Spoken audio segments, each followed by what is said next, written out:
శేర్లింగంపల్లి నియోజకవర్గ ప్రాంతానికి సంబంధించిన కార్పొరేటర్లు ఈరోజు ఈ భవన నిర్మాణానికి కార్పొరేట్ సోషల్ రెస్పాన్సిబిలిటీ నిధుల ద్వారా 30 కోట్ల రూపాయలు వెచ్చించి ఈ ప్రభుత్వ భవనాన్ని నిర్మించడానికి ముందు చేసిన అపర్ణ కన్స్ట్రక్షన్స్కు సంబంధించి ఉదయ్ రెడ్డి గారు, ఈ ప్రాంతానికి సంబంధించిన ప్రజలందరూ ఈ కార్యక్రమంలో పాల్గొని, అదేవిధంగా శాసన మండలి చీఫ్ విప్ పట్నం మహేందర్ రెడ్డి గారు, ఇతర ప్రజాప్రతినిధులు, శేర్లింగంపల్లి నియోజకవర్గానికి సంబంధించిన ప్రియ మిత్రులందరినీ మనస్ఫూర్తిగా అభినందిస్తున్న ఈ కార్యక్రమంలో హైదరాబాద్ నగరం 400 సంవత్సరాల పైగా చరిత్ర ఉన్న చారిత్రాత్మకమైన నగరం. ఈ నగరంలో ఆనాడు కులీ కుతుబ్షాయిలు నిర్మించిన చార్మినార్ కావచ్చు, గోల్కొండ కోటలు కావచ్చు, నిజాం సర్కార్ నిర్మించిన ఉస్మానియా యూనివర్సిటీ నుంచి మొదలు పెడితే ఉస్మానియా హాస్పిటల్ వరకు, తెలంగాణ రాష్ట్ర శాసనసభ భవనం, ఇలా ఎన్నో చారిత్రాత్మకమైన కట్టడాలు నిజాం ప్రభుత్వం నిర్మించిన చారిత్రాత్మకమైన నగరంలో సికింద్రాబాద్ ప్రాంతాన్ని బ్రిటిషర్స్ అభివృద్ధి చేసి కంటోన్మెంట్ ప్రాంతాన్ని అంతర్జాతీయ స్థాయిలో ఒక గుర్తింపు రావడానికి వీళ్ళందరూ సహకరించారు.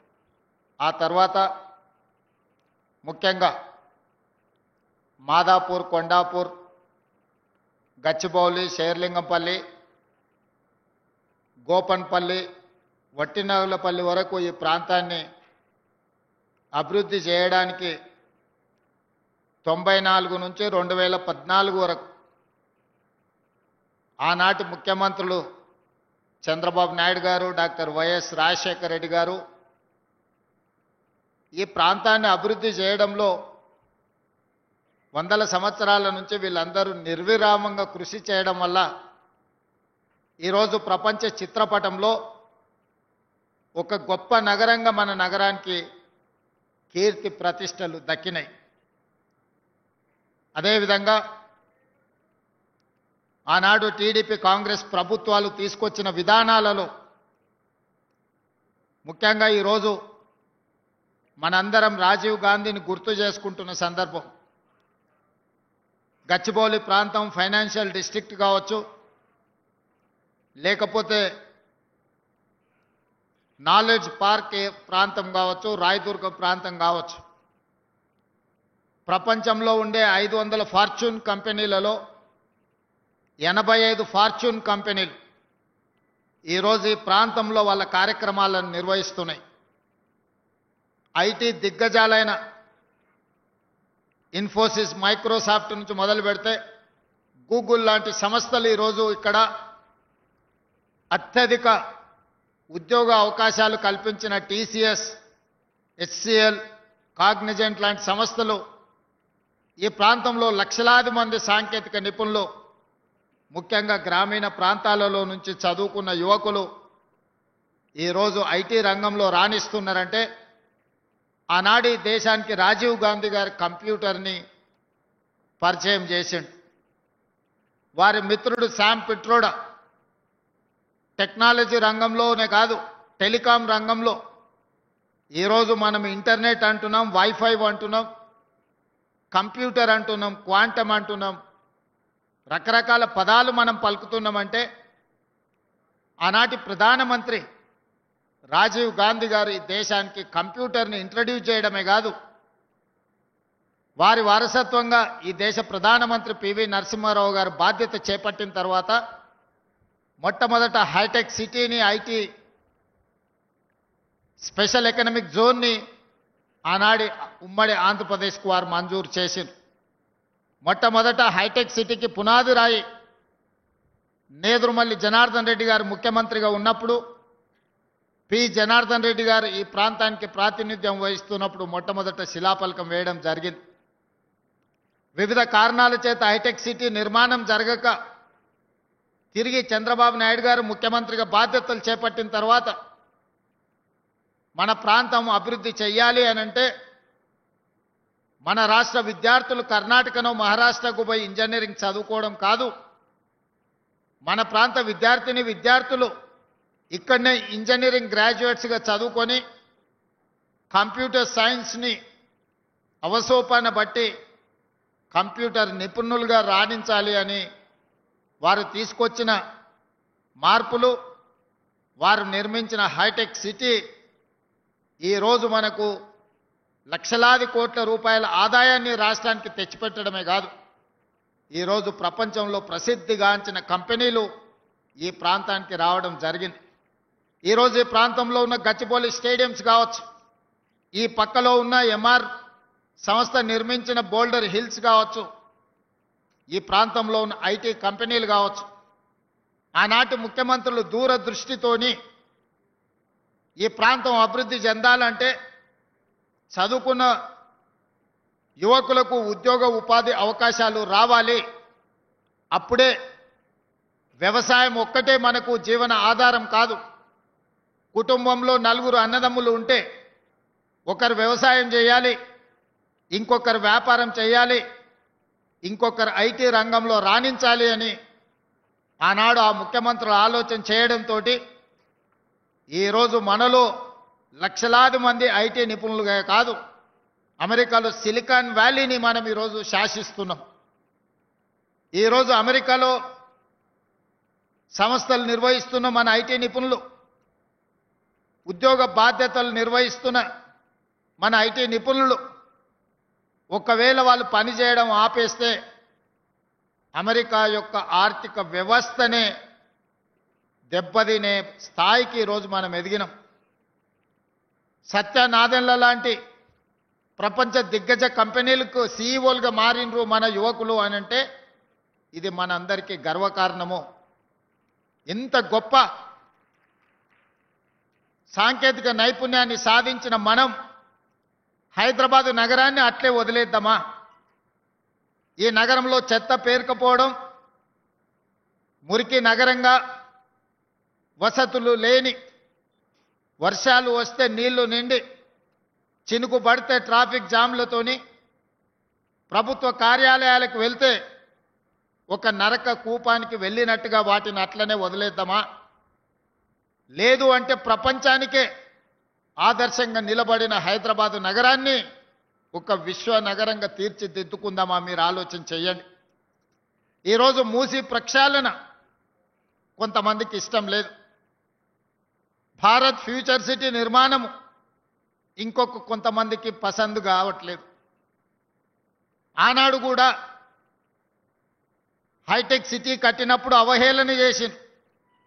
అంతర్జాతీయ ఎయిర్పోర్ట్ ఎక్కడో దూరంగా ఉంది, ఔటర్ రింగ్ రోడ్డులో ఎవరు ప్రయాణం చేస్తారు, కార్లు ఉన్న వాళ్ళ కోసమేనా ఈ అభివృద్ధి అని ఆనాడు మాట్లాడింది.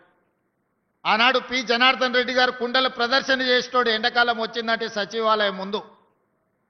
చంద్రబాబు నాయుడు గారు శాసనసభకి వెళ్ళాలన్నా, సచివాలయానికి వెళ్ళాలన్నా పి జనార్దన్ రెడ్డి గారు ప్రదర్శించే కుండల ప్రదర్శనని దాటుకొని ముందుకు వెళ్లాల్సిన పరిస్థితి ఆనాడు ఉండే.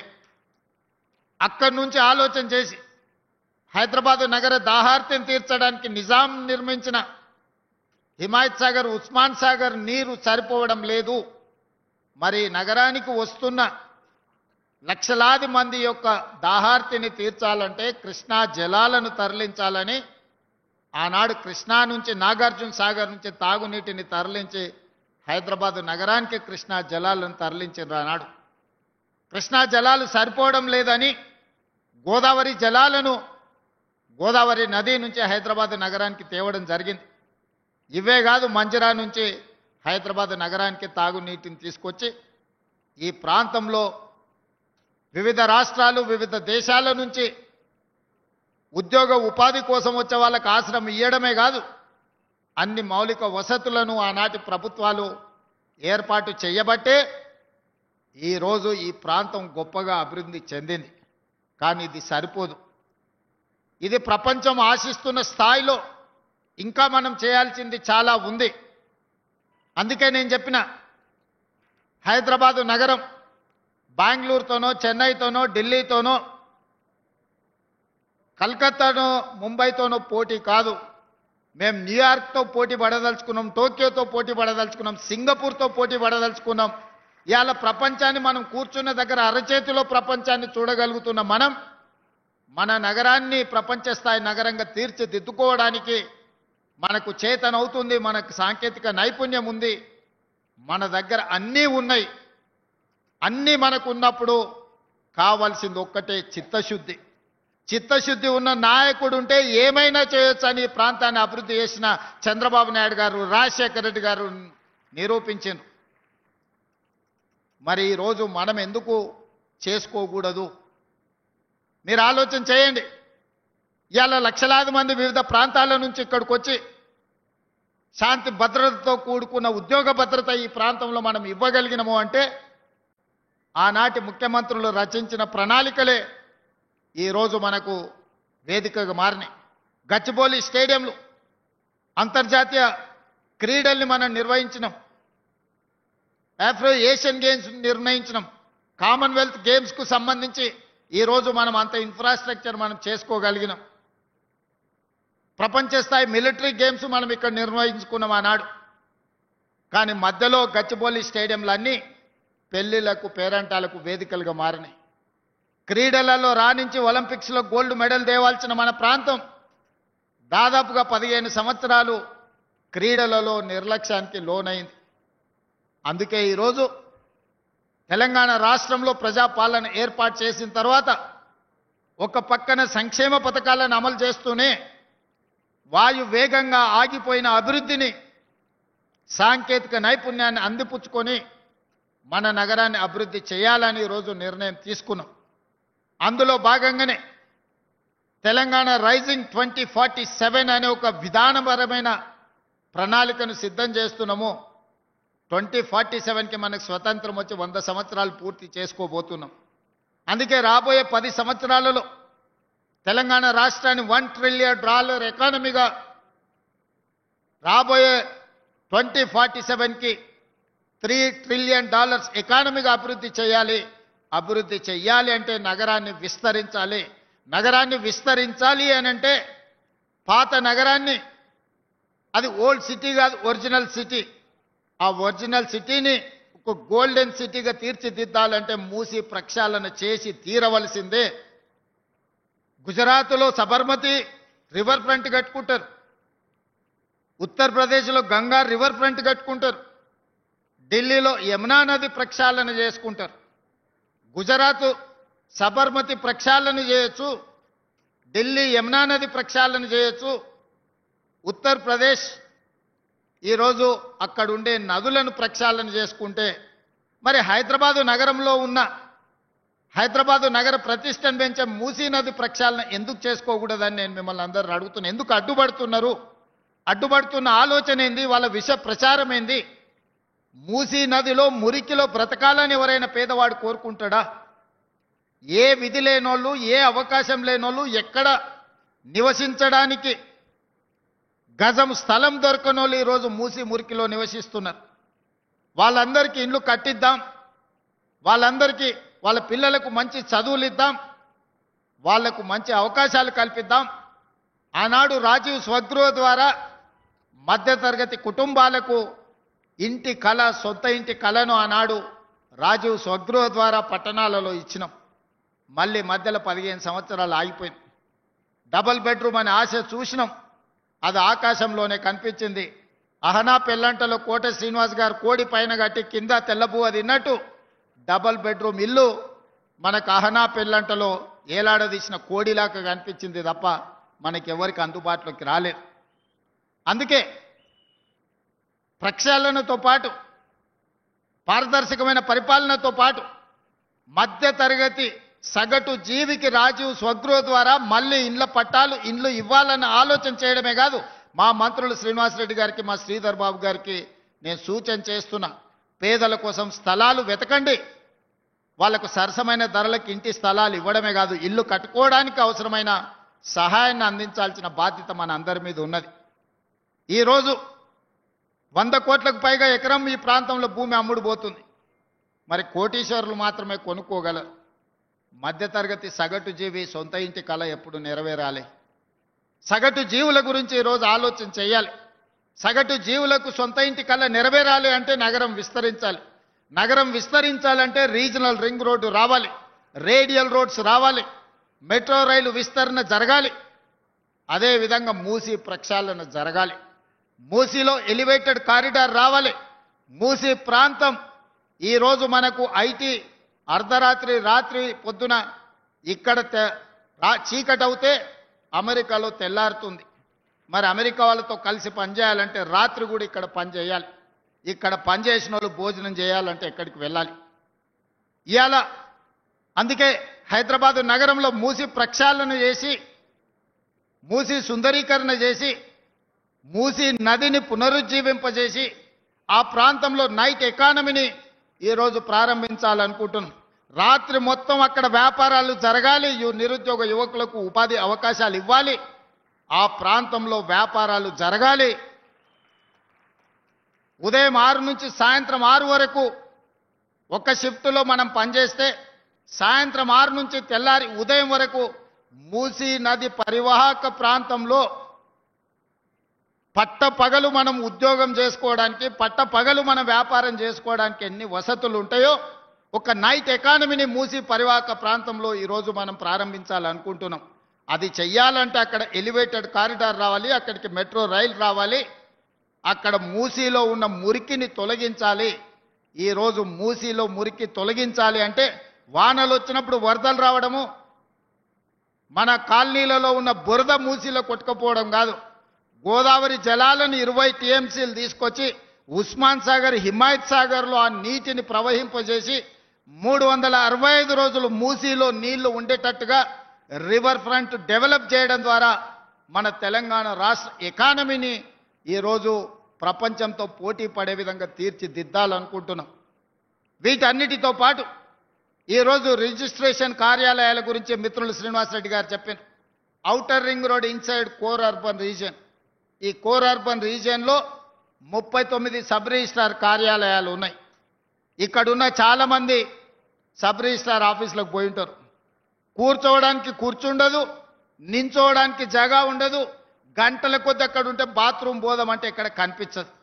ఎక్కడ మెట్ల మీద ఎక్కితే పాన్ పరాగులు తిని ఊంపించి మనం ఎక్కడ కాలు పెడితే జారి పడతామో అన్న పరిస్థితులు ఈరోజు ప్రభుత్వ కార్యాలయాలు ఉన్నాయి.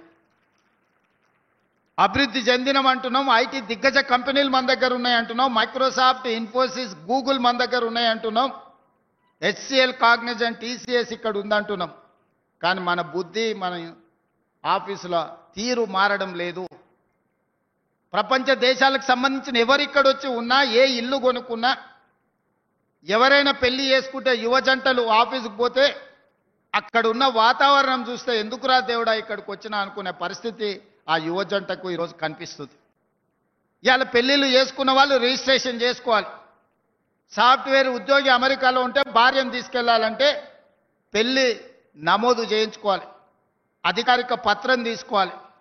సబ్ రిజిస్ట్రార్ కార్యాలయానికి భార్యను వెళ్ళి కుటుంబ సభ్యులతో అక్కడ పోయి రిజిస్ట్రేషన్ చేసుకొని ఫోటో దిగే పరిస్థితులు ఈరోజు సబ్ రిజిస్ట్రార్ కార్యాలయాలు ఉన్నాయా? మీరు ఆలోచన చేయండి. అందుకే నేను చెప్పా శ్రీనివాసరెడ్డి గారికి, సంవత్సరానికి 15,000 కోట్ల రూపాయల ఆదాయం వచ్చే స్టాంప్స్ అండ్ రిజిస్ట్రేషన్ శాఖ మనకు బంగారు గుడ్డునిచ్చే బాతు. ఆ బంగారు బాతును ఈరోజు మనం జాగ్రత్తగా దాన్ని మంచిగా చూసుకోవాలి. అక్కడికి వచ్చే వాళ్ళు కోట్ల రూపాయలు పన్నులు చెల్లిస్తున్నారు. 15,000 కోట్ల రూపాయలు మనకే వస్తున్నాయంటే రియల్ ఎస్టేట్లో ఎన్ని వేల కోట్ల రూపాయలు ఈరోజు పెట్టుబడులుగా పెడుతున్నారు. 7.5% స్టాంప్ డ్యూటీ ఛార్జ్ చేసే మనకే 15,000 కోట్ల రూపాయలు ఆదాయం వస్తే ఆ ఆస్తులు కొనుక్కుంటున్న వాళ్ళు ఎన్ని లక్షల కోట్ల రూపాయలు పెట్టుబడిగా పెడుతున్నారు. మరి లక్షల కోట్ల రూపాయలు పెట్టుబడి పెట్టి రాష్ట్ర ప్రభుత్వానికి 1,000 కోట్ల రూపాయలు ఆదాయం ఇచ్చేవాడు ఆఫీస్కి వస్తే నించోవడానికి జగా లేదు, కనీసం మర్యాదగా పలకరించేవాడు లేడు. వాళ్ళని ఏదో దొంగల్ని చూసినట్టుగా, లేకపోతే వాళ్ళు ఏదో తప్పు చేస్తే, నేరం చేస్తే సబ్ రిజిస్ట్రార్కి వచ్చినట్టుగా మనం పరిస్థితులు ఉన్నాయి ఈరోజు. ఈ విధానంలో మార్పు రావాలి, మన ఆలోచన దూరంలో మార్పు రావాలి. అందుకే ఈరోజు ఇక్కడ 3 ఎకరాల పైగా స్థలాన్ని 50,000 స్క్వేర్ ఫీట్లో ఒక 5 స్టార్ హోటల్కి వెళ్తే, ఒక ఇంటర్నేషనల్ ఎయిర్పోర్ట్కి వెళ్తే ఎంత గౌరవంగా మర్యాదగా వసతులు ఉన్నాయో ఆ స్థాయిలో ఈరోజు ఈ సబ్ రిజిస్ట్రార్ కార్యాలయాన్ని ఇక్కడ నిర్మించాలని నిర్ణయం తీసుకున్నాం. దీనికి ఉదారంగా ముందుకు వచ్చిన అపర్ణ 30 కోట్ల రూపాయలు పెట్టి ప్రభుత్వానికి రూపాయి భారం లేకుండా స్థలము మాది, నిర్మాణం వాళ్ళది. ఇది సంవత్సరాల కొద్ది వాయిదాలు వేసే కార్యక్రమం కాదు. 9 నెలలు వాళ్ళు అడిగినరు, 7 నెలలు అని మా మంత్రి చెప్పిండు. వయా మీడియాగా 8 నెలలు చేసుకోండి అని నేను చెప్తున్నా. ఎవరో పెద్ద మనిషి ఉండాలి కదా పంచాయతీ దించడానికి. వారు 9 అన్నారు, మా మంత్రి 7 అన్నారు. మధ్యస్థంగా చేసుకుందాం. 8 నెలల్లో ఇక్కడ ఒక అంతర్జాతీయ ప్రమాణాల స్థాయిలో ఉండే 4 సబ్ రిజిస్ట్రార్, మనం ఇమ్మిగ్రేషన్ ఆఫీస్కి వెళ్తే, పాస్పోర్ట్ ఆఫీస్కి వెళ్తే అక్కడికి డైరెక్ట్ ఆన్లైన్ టైం, తిరుపతిలో దర్శనానికి మనకిప్పుడు ఆన్లైన్లో మనకు టైం వస్తుంది, స్లాట్, ఏ టైంకు నువ్వు దర్శనం చేసుకోవాలో నీకు ముందే సమాచారం వస్తుంది. ఇవాళ అలాంటి విధానాన్ని సబ్ రిజిస్ట్రార్ కార్యాలయంలో ప్రవేశపెట్టారు మా మంత్రులు శ్రీనివాస్ రెడ్డి గారు. మీరు వచ్చి గంటల కొద్దీ నిరీక్షించాల్సిన అవసరం లేదు. కుడి ఎడంగా 5-10 నిమిషాలు అటు ఇటుగా మీరు ఎప్పుడు రావచ్చో, ఎప్పుడు రిజిస్ట్రేషన్ చేసుకోవచ్చు, ఎప్పుడు వెళ్ళొచ్చో మీకు స్పష్టంగా టెక్నాలజీని వాడి ఈరోజు మీకు సమయాన్ని ఇండికేట్ చేస్తారు. మిగతా సమయం మీ పని మీరు చేసుకోవచ్చు. అదేవిధంగా నూతనంగా పెళ్లి చేసుకున్న దంపతులు వెళ్తే అత్తగారింటికి పోయినట్టు ఒక మంచి వాతావరణంలో కుటుంబంతో ఫోటో దిగి రిజిస్ట్రేషన్ చేసుకొని పోయే విధంగా ఈరోజు ఏర్పాట్లు చేయమని నేను సూచన చేసిన. ఎందుకంటే ఇవన్నీ మనల్ని మనం గౌరవించుకోవడమే, ఇది ఇతరుల కోసం చేయడం లేదు. ఈ ప్రభుత్వం మీది, ఈ ప్రభుత్వం మీకోసం పనిచేస్తుంది. ఈ ప్రభుత్వం మీకు వసతులు కల్పించడం ద్వారా ప్రభుత్వానికి ఆదాయం పెరుగుతుంది. ఇందులో ఖర్చు లేదు. శ్రీనివాస్ రెడ్డి గారు, మీరు ఏదైనా అనుకుంటారో మీకు పెట్టే ఖర్చు అయినది, ఇది మీరు ఎంత పెడితే అంత ఆదాయం వస్తుంది. ఇది చాలామంది ఇక్కడ మీరు మంచి వసతులు కల్పిస్తే, ఫాస్ట్గా డాక్యుమెంట్ చేస్తే సంవత్సరానికి 19 లక్షల డాక్యుమెంట్లు మన సబ్ రిజిస్ట్రార్ కార్యాలయాల 144 సబ్ రిజిస్ట్రార్ కార్యాలయాలు ఈ రాష్ట్రంలో ఉంటే సంవత్సరానికి 19 లక్షల డాక్యుమెంట్లు చేస్తున్నాం. కొంతమంది అవకాశం రాక విదేశాల నుంచి వస్తే టైం దొరక్క రిజిస్ట్రేషన్లు చేయకుండా వెనక్కి మళ్ళీ వెళ్తున్నారు. అందుకే వాళ్ళందరికీ మీరు వేగంగా రిజిస్ట్రేషన్లు చేస్తే డాక్యుమెంట్స్ పెరగడమే కాదు, రాష్ట్ర ప్రభుత్వం యొక్క ఆదాయం పెరుగుతుంది. ఈరోజు మన గౌరవం కూడా పెరుగుతుంది. ఇతర దేశాలకు సంబంధించిన ఈ ప్రాంతంలో ఉండే కార్పొరేట్ కంపెనీస్ ఈరోజు లక్షల కోట్ల రూపాయలు ఇక్కడ పెట్టుబడులు పెడుతున్నారు. వాళ్ళు ఏది పెట్టాలన్నా, ఏది చెయ్యాలన్నా, ఒక అసెట్ లాంగ్ లీజ్ తీసుకోవాలన్నా, ఒక అసెట్ కొనుక్కోవాలన్నా రిజిస్ట్రేషన్ ఆఫీస్కు రావాలి. విదేశాలలో హైదరాబాద్ నగరానికి గొప్ప పేరుంది, కానీ సబ్ రిజిస్ట్రార్ కార్యాలయానికి వెళ్తే కళ్ళు తేలేసే పరిస్థితి ఉంది, కళ్ళు తిరిగి కింద పడే పరిస్థితి ఉంది. అందుకే శ్రీనివాస్ రెడ్డి గారికి నేను విజ్ఞప్తి చేసిన, core urban reason outer ring road inside ఏదైతే నగరం ఉందో, కాలుష్య రహిత నగరమే కాదు, సాంకేతికంగా ప్రపంచంతో పోటీ పడే విధంగా ప్రభుత్వ కార్యాలయాలు ఉండాలి. ముఖ్యంగా సబ్ రిజిస్ట్రార్ కార్యాలయాలు ఉండాలి. పేదలు చదువుకునే పాఠశాలల్లో కూడా మార్పు రావాలి. ఒక నాణ్యమైన విద్యను పేదల పిల్లలకు అందించాలంటే ఒక మంచి స్కూల్స్ నిర్మాణం జరగాలి. ప్రభుత్వ కార్యాలయాలు నిర్మించడమే కాదు, వర్షాలు వస్తే నీళ్లు చెరువులలో ఉండాలి, నాలాల ఆక్రమణ తొలగాలి. ఈరోజు అన్నీ మనం ప్రక్షాళన చేసుకొని ముందుకు వెళ్దామని చెప్పినా వారు ఒక మంచి సంకల్పంతో ఈ కార్యక్రమాన్ని, ఈ పనులను మొదలుపెట్టిండు. మన నగరం రాబోయే రోజుల్లో, రాబోయే 10 సంవత్సరాలలో ప్రపంచంతోనే 2034 ప్రపంచమంతా హైదరాబాదు నగరానికి చూడడానికి రావాల్సిందే. మనం నిర్మించుకోబోయే ఫ్యూచర్ సిటీ ప్రపంచానికి వేదిక కావాలి. ప్రపంచంలో ఉండే సాంకేతిక నైపుణ్యము అన్ని రకాల విభాగాలు అక్కడి నుంచి పనిచేస్తాయి. ఆనాటి ముఖ్యమంత్రులు లిమిటెడ్ విజన్తో పనిచేస్తేనే మనకి ఇంత అభివృద్ధి వచ్చింది. ఒకప్పుడు వటినాగులపల్లికి పోవాలంటే ఊరు, గంగాధర్ చెప్పాలి రోడ్డు, వాళ్ళు ఊరికి పోవాలంటే ఇట్లకెళ్ళి పోవాలంటే యూనివర్సిటీ వాళ్ళు లోపలికి కూడా రానిచ్చేది కాదు, అడవులకి వెళ్ళి నడుచుకుంటూ పోయినట్టు ఉండే. మరి ఇవాళ ఇదే పెద్ద నగరం అయింది, విశ్వనగరం అయింది. మనం విస్తరించుకుంటే, మనం ఈ ప్రాంతాన్ని అభివృద్ధి చేసుకుంటే మన ఆదాయం పెరుగుతుంది, మన ఉద్యోగ ఉపాధి అవకాశాలు పెరుగుతాయి. ఎవరైనా ఈ అభివృద్ధికి అడ్డుకునే వాళ్ళను అడ్డుకట్టేయాల్సిన బాధ్యత మీరే తీసుకోవాలి. ఎందుకంటే నేను పనిలో నిమగ్నమై ఉంటా. అట్లాంటి దొంగల్ని పట్టుకోవాలంటే నాకు కొంత సమయం సరిపోతలేదు. ఆ దొంగల్ని పట్టుకునే పని మీరే చేయాలి. అభివృద్ధిని అడ్డుకున్నాడు అని అంటే మనకు శత్రువే. అభివృద్ధి చేసేటప్పుడు పేదలకు ఎట్లా న్యాయం చేయాలనో సూచన చేయండి. వాళ్ళకి ఇంకా మెరుగ్గా నష్టపరిహారం ఏ విధంగా ఇవ్వాలి, లేకపోతే వాళ్ళకి మెరుగైన ఏమైనా వసతులు కల్పించాలనో కూడా వాటి సూచనలు తీసుకోవాలి. ఏది ఏమైనా శ్రీనివాసరెడ్డి గారిని అభినందిస్తూనే ఈ 39 కార్యాలయాలను 11 ఇంటిగ్రేటెడ్ సబ్ రిజిస్ట్రార్ కార్యాలయాలుగా మార్చబోతున్నాడు. జూన్ 2, 2026 నాటికి ఈ 11 ఇంటిగ్రేటెడ్ కార్యాలయాలను కంప్లీట్ చేసి తెలంగాణకు మీరు రాష్ట్ర అవతరణ దినోత్సవం లోపల ఈ 11 ఇంటిగ్రేటెడ్ కార్యాలయాలను మీరు డెడికేట్ చేయాలా. మీరు డెడికేషన్తో పూర్తి స్థాయిలో ఆ బాధ్యత తీసుకోవాలి. మీరు రాత్రి పనిచేస్తారా, పొద్దున్నే 4 గంటలకు లేచి పనిచేస్తారా, అర్ధరాత్రి 12 వరకు పనిచేస్తారా నాకు తెలియదు. ఈ 11 కార్యాలయాలను అపర్ణ లాంటి ఆలోచన ఉన్న వాళ్ళని పట్టుకొని 11 కార్యాలయాలు ప్రభుత్వానికి రూపాయి భారం లేకుండా, మా శ్రీధర్ బాబు గారికి భయం లేకుండా కార్యాలయాలు నిర్మించే బాధ్యత మీదే. ఎందుకంటే ఎంత గొప్ప కార్యాలయం